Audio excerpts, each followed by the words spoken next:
Lewat kisah ini, kita akan melihat bagaimana Nabi Ibrahim alaihissalam berjuang menegakkan ajaran Allah Subhanahu wa Ta'ala. Nabi Ibrahim lahir dan dibesarkan di negeri Ur alias Kaldania yang kini dikenal dengan nama Mughir, terletak antara sungai Tigris dan Eufrat seputar Irak. Negeri kelahiran Nabi Ibrahim kala itu di bawah kekuasaan atau kebudayaan Babilonia. Lantas, Nabi Ibrahim dan keluarga pindah ke kota Haran, jauh di sebelah barat Mesopotamia. Ibrahim adalah anak dari Azar bin Tanur bin Siruj bin Sam bin Nuh alaihissalam. Beliau hidup sekitar 2000 tahun sebelum Masehi bersamaan dengan saat berkuasanya Raja Namrud bin Kan'an bin Kushi. Umat Nabi Ibrahim alaihissalam. Penduduk atau kaum Babylon kala itu memiliki banyak tuhan yang diwujudkan dalam berbagai berhala, patung sembahan. Setiap kota konon memiliki satu tuhan khusus yang merawatnya, dan setiap kampung juga ada tuhannya, tentu dengan ukuran atau kekuasaan yang lebih kecil dibanding tuhan-tuhan kota, apalagi tuhan di tingkat ibu kota negara. Semua tuhan kecil di berbagai kampung diyakini merefleksikan sifat spesifik dari Tuhan yang paling besar di negeri Babylon, yang dinamakan dengan Marduk. Koleksi Tuhan di ibu kota negara dan kota-kota yang lebih kecil darinya biasa dikumpulkan dalam altar penyembahan yang disebut Haikal. Bahkan, sang raja alias Namrud sendiri juga memproklamirkan diri sebagai sekutu segala Tuhan tadi.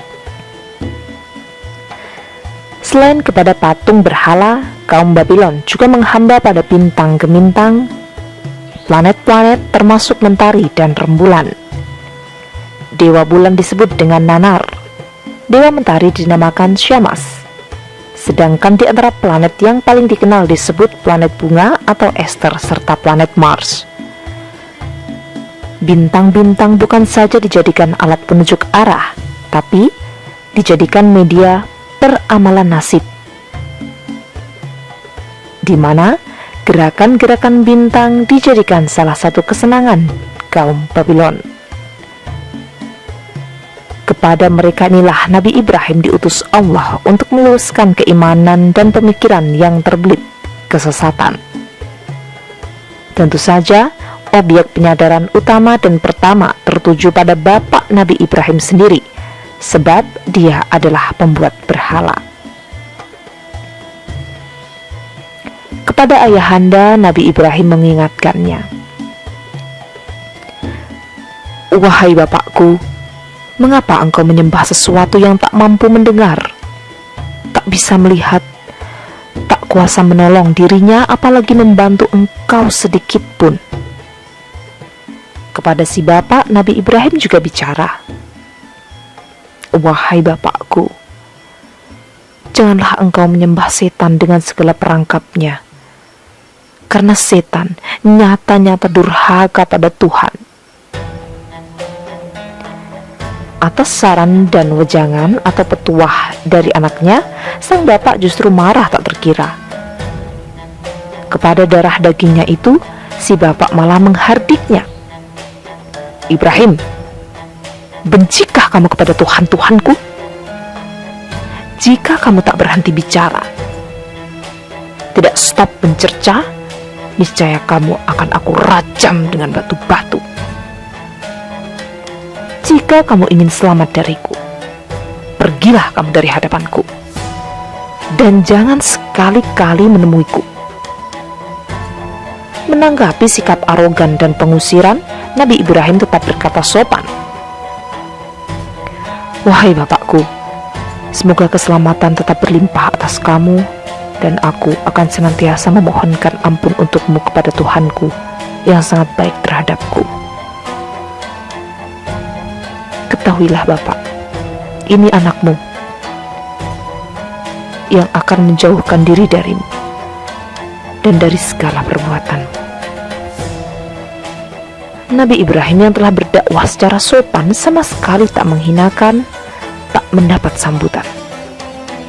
Nabi Ibrahim yang berdakwah secara rasional, tidak emosional, justru disambut dengan pengusiran. Nabi Ibrahim sesuai dengan janjinya memang tetap selalu berdoa untuk bapaknya. Namun,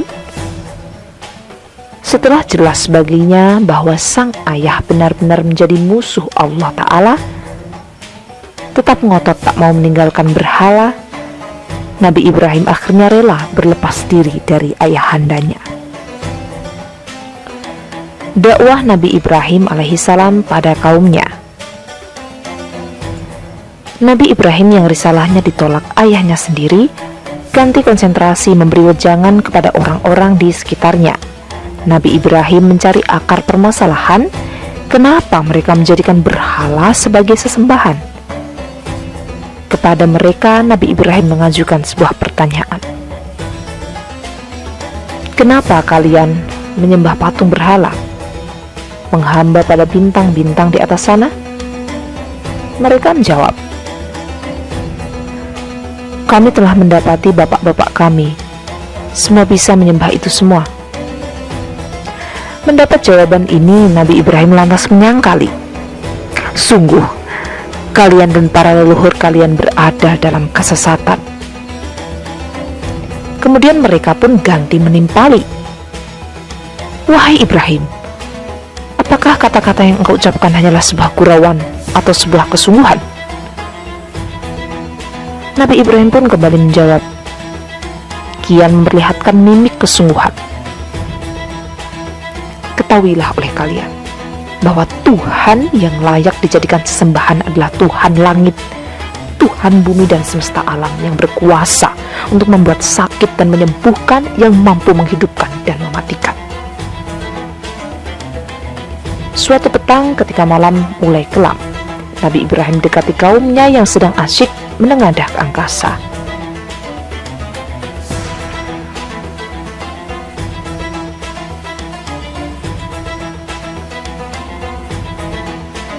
Nabi Ibrahim mendekati kaumnya yang sedang asyik menyembah berhala.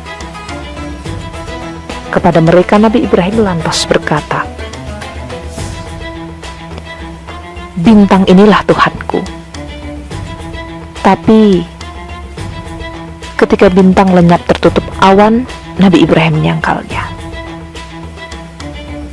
Saya tak suka kepada yang tenggelam. Berikutnya, ketika Nabi Ibrahim melihat bulan mulai terbit, maka kepada kaumnya ia kembali berbicara, bulan itulah Tuhanku. Namun, ketika bulan kembali terbenam, Nabi Ibrahim kembali berkata pada orang di sekitarnya, Tuhan itu tidak mungkin tenggelam.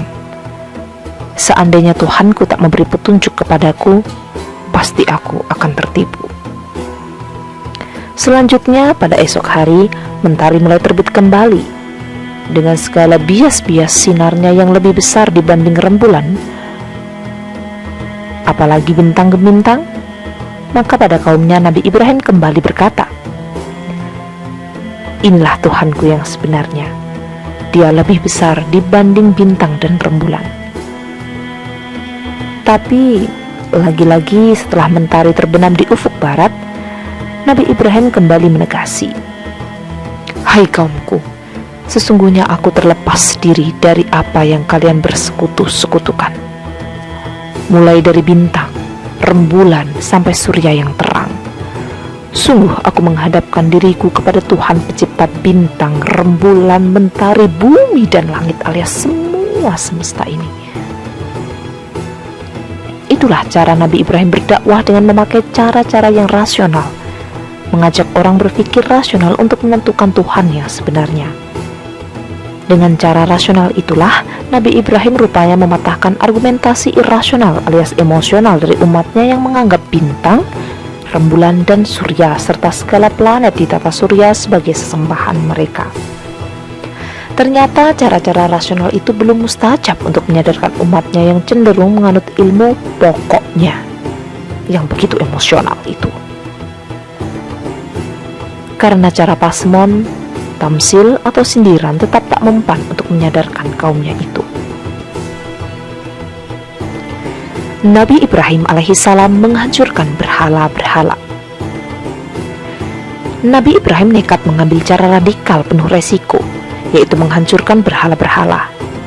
Dengan cara itulah, Nabi Ibrahim hendak memberi bukti bahwa berhala yang dianggap Tuhan ternyata tak punya kemampuan apapun. Dia tidak bisa apa-apa untuk membela dirinya, apalagi melindungi umat manusia. Dengan cara itu, Nabi Ibrahim hendak membuat melek atau terbuka mata umatnya agar melihat segala yang mereka anggap Tuhan ternyata tak memberi manfaat, apalagi mudarat kepada manusia. Nabi Ibrahim telah lama menunggu kesempatan untuk merealisasi hajatnya, dan akhirnya peluang itu pun tiba. Malam perayaan nasional tiba, dan semua masyarakat tanpa kecuali ikut meramaikan hari raya. Nabi Ibrahim ikut pula untuk mendatanginya, namun dengan tujuan untuk mencermati situasi dan kondisi, peluang dan penghalang untuk merealisir maksudnya. Setelah memutar otak, Nabi Ibrahim menemukan ide cemerlang.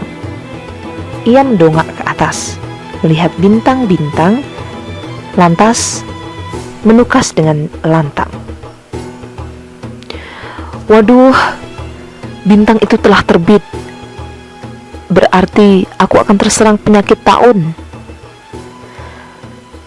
Mendengar perkataan Nabi Ibrahim yang serius, masyarakat percaya secara lahir dan batin terhadap ramalan bintang menanggapi hal yang serius. Oleh karena itu, mereka dengan serius juga menjaga jarak, menjauhi Nabi Ibrahim yang katanya terkena penyakit taun alias sakit kulit yang menular serta menjijikkan.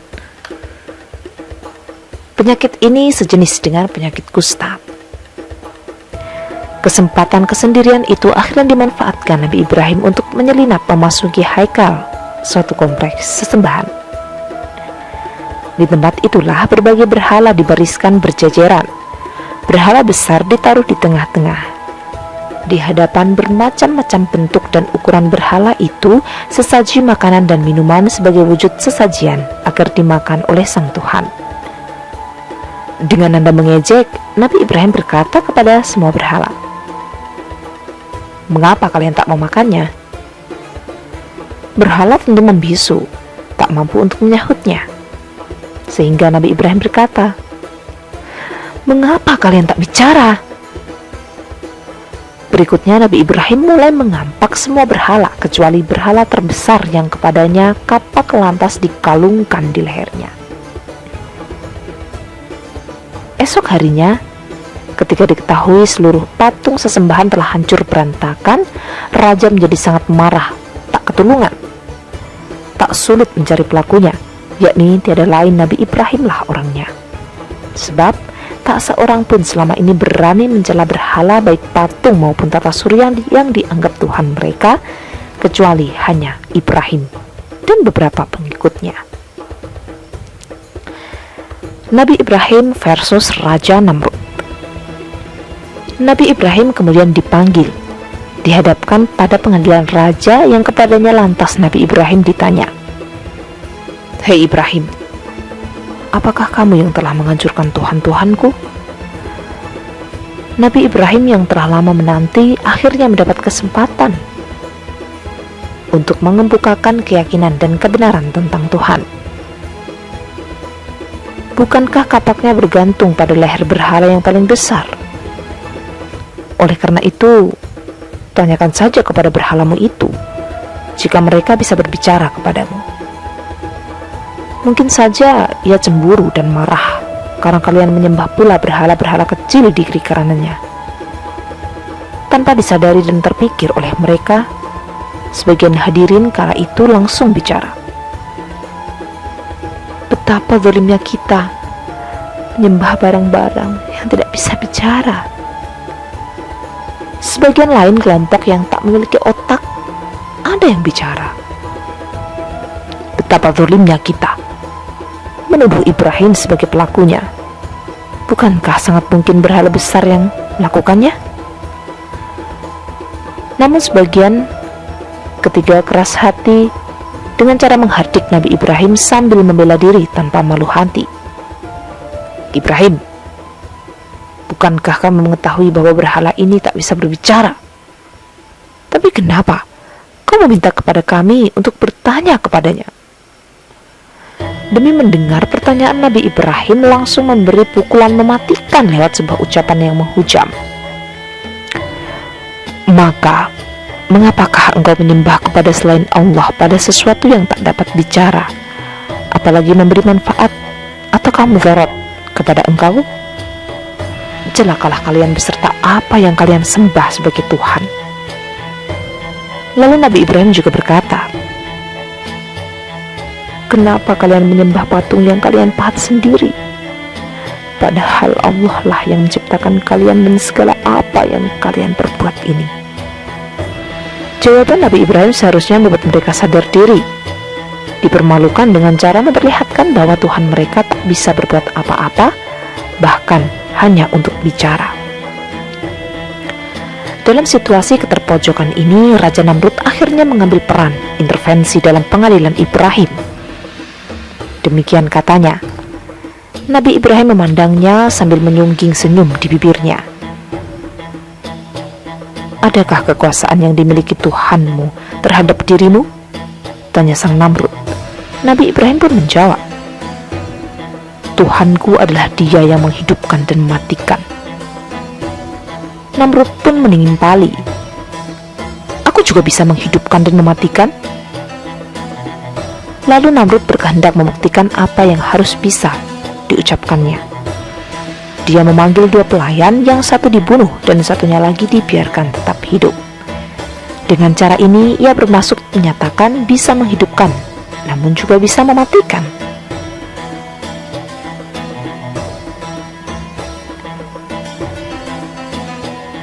Sebenarnya terkait dengan topik tersebut, Nabi Ibrahim bisa melanjutkan perdebatan, karena arti menghidupkan adalah mengadakan makhluk dari yang tak ada menjadi ada, atau sebaliknya, dari yang ada menjadi tidak ada.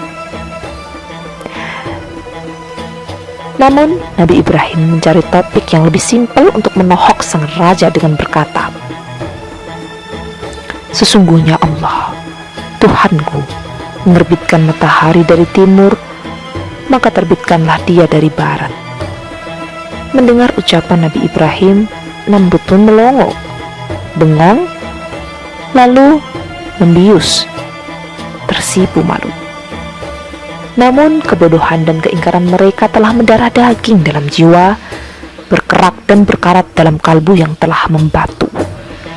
Alhasil, setelah kalah adu debat dan argumentasi, sang raja malah menghukum Nabi Ibrahim dengan cara dibakar hidup-hidup. Namun Allah menyelamatkan nyawa Nabi Ibrahim dengan cara menjadikan api itu terasa dingin. Itulah Nabi Ibrahim yang mendapat sebutan Khalilullah alias kesayangan Allah. Setelah peristiwa pembakaran itu, Nabi Ibrahim pindah ke Mesir dan melanjutkan dakwahnya. Di kemudian hari, beliau akhirnya kembali menetap di Palestina hingga wafatnya pada usia 175 tahun. Keturunan Nabi Ibrahim pun banyak yang menjadi nabi dan rasul. Karena itu, beliau mendapat julukan Abul Anbiya, yang artinya bapak para nabi. Demikian kisah dari Nabi Ibrahim alaihissalam. Apabila Anda merasa bahwa video ini bermanfaat untuk Anda, silahkan like dan share. Juga jangan lupa subscribe channel saya dan dapatkan kisah-kisah Nabi yang lebih menarik lagi. Salam sejahtera.